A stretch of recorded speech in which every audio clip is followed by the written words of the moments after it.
Assalamualaikum warahmatullahi wabarakatuh. Kembali lagi di Curhatan Milenial. Aku Ripa Eka Nurwanda, mahasiswi STKIP Syekh Mansur. Kali ini akan melakukan wawancara dengan seorang narasumber bernama Raina tentang yang katanya sih beliau itu broken home di angkatan 2009 pada usia duduk di bangku kelas 4 SD, dan angkatan 2009 ini yang bisa disebut broken home, dan orang tuanya itu pisah di umur dia waktu duduk kelas 4 SD. Untuk itu, selamat menonton. Halo, apa kabar? Alhamdulillah baik. Sebelumnya aku mohon maaf ya untuk wawancara ini tentang kehidupan kamu di broken home angkatan 2009 ini. Oh iya kak, gak apa-apa. Apakah kamu tahu orang tua kamu broken home? Sebelumnya aku gak tahu sih kak tentang broken home orang tua aku ini. Jadi sedikit cerita itu, waktu aku kelas 4 SD sekitar tahun 2009, orang tuaku berpisah. Tetapi aku belum tahu kalau mereka itu bisa. Jadi kan waktu itu aku masih kayak umurnya masih bisa dibilang labil ya. Jadi nggak tahu gitu kalau mereka tuh bisa. Jadi cuman tahunya ayah aku tuh pergi kerja gitu. Tapi nggak tahu gitu kalau mereka tuh udah bisa. Terus jadi setiap ayah aku datang ke rumah nengok aku seperti biasa, kayak ayah biasanya gitu, kayak anterin anaknya ke sekolah, ngobrol biasa. Itu sih kak waktu 2009 di kelas 4 SD. Bagaimana sikap kamu ketika kamu tahu kamu broken home? Sebelumnya aku nggak tahu sih kak tentang broken home orang tua aku ini. Jadi sedikit cerita itu, waktu aku kelas 4 SD sekitar tahun 2009, orang tuaku berpisah. Tetapi aku belum tahu kalau mereka itu bisa.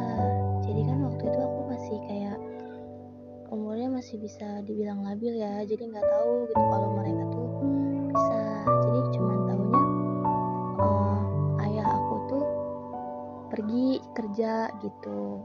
Tapi nggak tahu gitu kalau mereka tuh udah bisa. Terus jadi setiap ayah aku datang ke rumah nengok aku seperti biasa, kayak ayah biasanya gitu, kayak anterin anaknya ke sekolah, ngobrol biasa. Itu sih kak waktu 2009. Bagaimana sikap kamu menanggapi kondisi broken home? Aku menyikapi tanggapan tentang kondisi broken home ini, sebetulnya aku nggak bisa sih kak gitu. Kayak kenapa gitu kondisi broken home ini menurut aku nggak adil gitu. Apalagi kan waktu aku masih kecil, masih polos-polosnya, gak tahu gitu broken home. Taunya mereka tuh masih bareng. Jadi bukan belum sih kak, kayak belum kelihatan gitu kalau mereka tuh nggak bareng. Jadi aku tuh kayak nanggapnya mereka tuh kayak masih bareng gitu. Kayak ayah aku juga kan masih kayak apa sih, kayak selalu ada nengok. Kan yang aku tahu kan ayahku tuh kerja gitu sana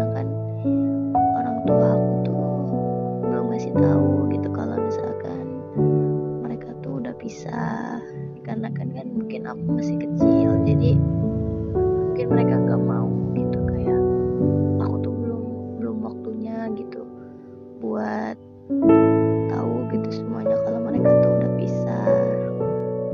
Ada atau tidak pengaruh ketika sebelum dan sesudah broken home terhadap diri kamu sendiri? Mungkin pengaruh sebelum dan sesudah broken home itu sebelumnya baik-baik aja sih Kak, tapi aku tuh sering denger kalau mereka tuh kayak ribut gitu, cuman aku kan namanya masih kecil, biarin aja gitu kan, jadi aku nggak terlalu menanggapi gitu. Terus pengaruh sesudah ini, jujur Kak, setelah aku dewasa, akhirnya ibu dan nenek bercerita, tetapi ibu itu tidak mau ngasih tahu, cuman nenek yang ngasih tahu semua kalau mereka tuh udahan gitu, dan cerita kenapa mereka tuh udahan gitu atau pisah. Dan dari situ aku tahu gitu, tahu kenapa mereka sampai pisah. Habis itu aku cuma bisa diam sih Kak, kayak mikir gitu, kok bisa gitu dulu kayak gitu mereka berdua gitu Kak. Sekarang kamu ikut ayah atau ibu? Aku ikut sama ibu Kak, alasannya itu ya ibu nyuruh sama aku kan, soalnya ayah jauh di sana di Bandung.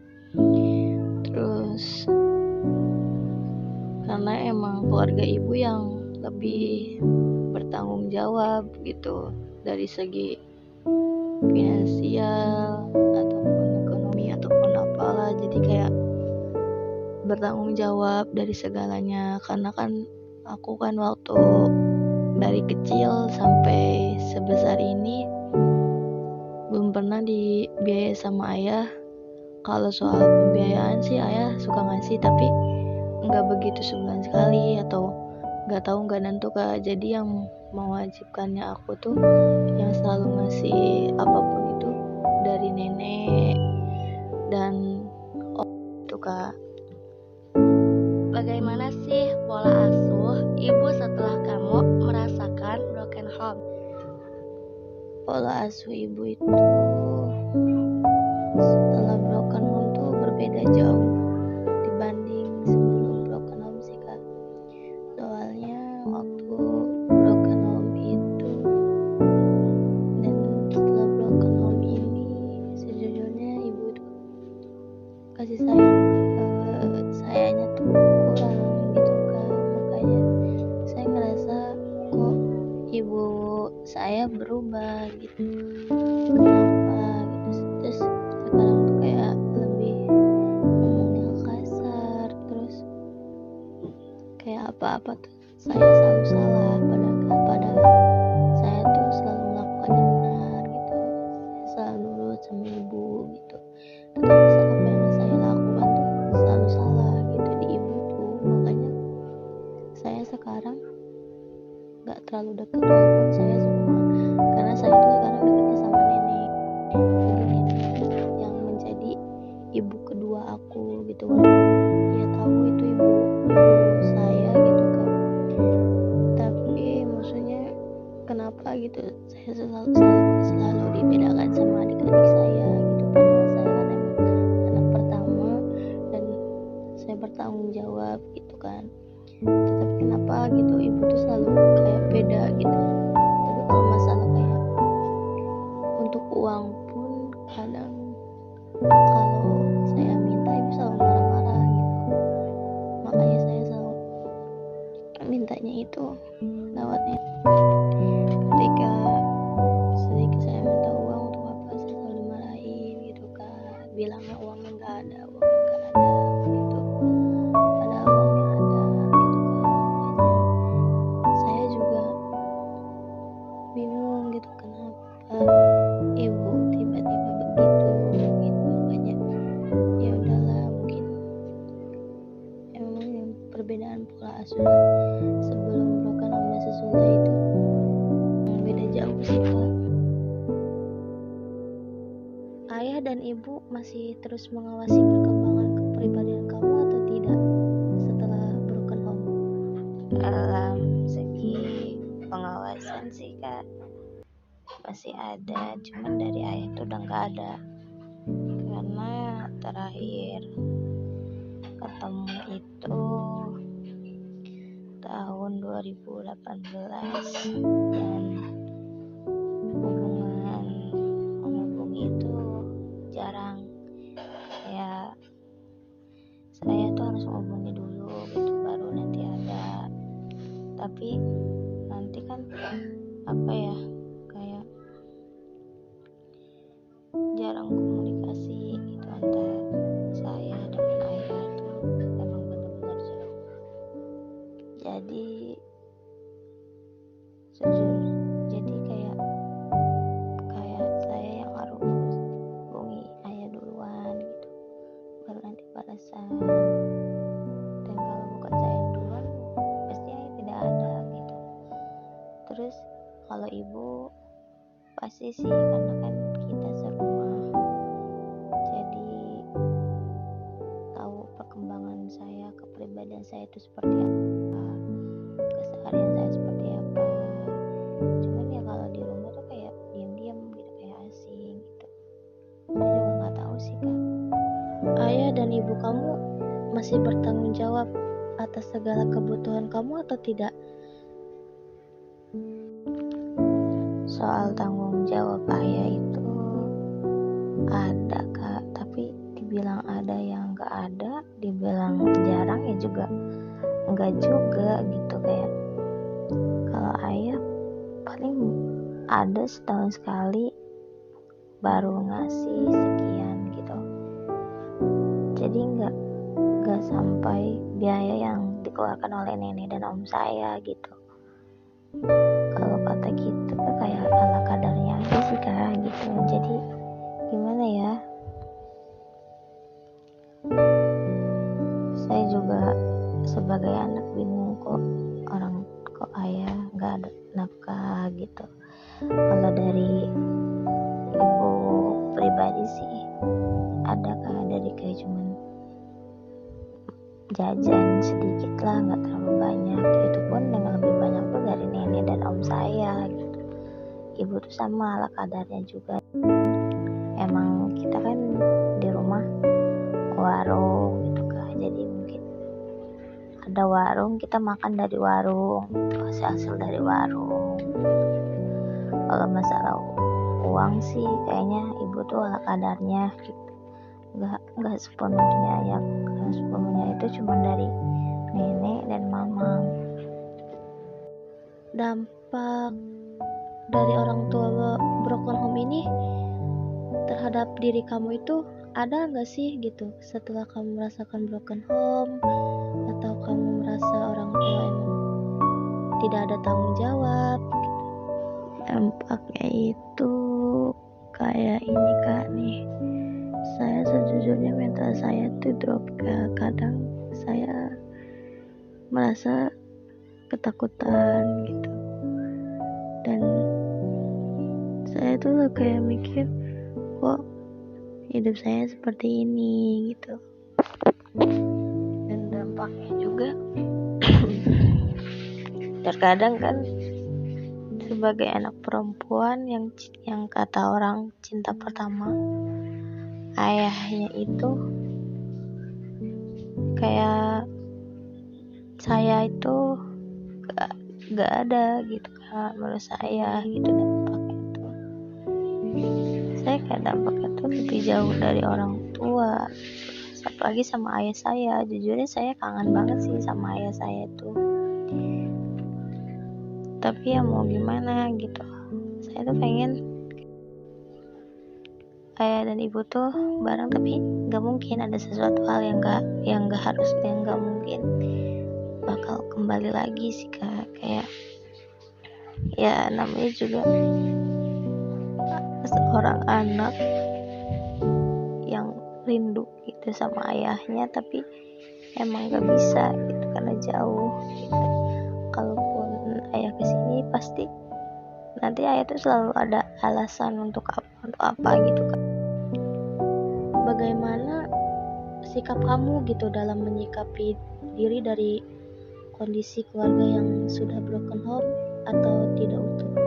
Menyikapinya ya gitu aja sih kak, kayak lebih banyak sabar, jangan lihat ke belakang tapi lihat masa depan. Walaupun orang tua saya sudah tidak utuh, setidaknya saya sebagai anaknya bisa semangat untuk hidup.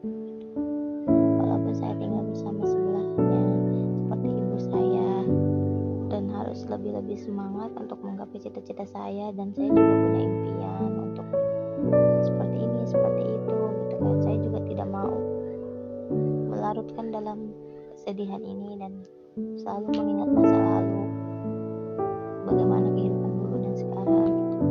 Walaupun orang tua cuman sebelah gitu, setidaknya saya masih bisa hidup dan masih bisa membahagiakan ibu saya yang sebelah, walaupun ibu saya seperti ini. Intinya cuma sabar sih kak. Baik, terima kasih kak. Mohon maaf ya kalau misalkan ada perasaan atau yang tersinggung. Jangan sedih kak, jangan sedih. Kita harus lebih semangat dan membuktikan bahwa tanpa orang tua kita juga bisa, dan kita juga harus mengharapkan doa-doanya walaupun orang tua kita tidak butuh lagi. Pokoknya kita harus tetap semangat. Untuk itu kakak juga semangat, dan ini juga menjadi pembelajaran buat aku, buat kakak, dan buat kita semua. Podcast hari ini kita tutup.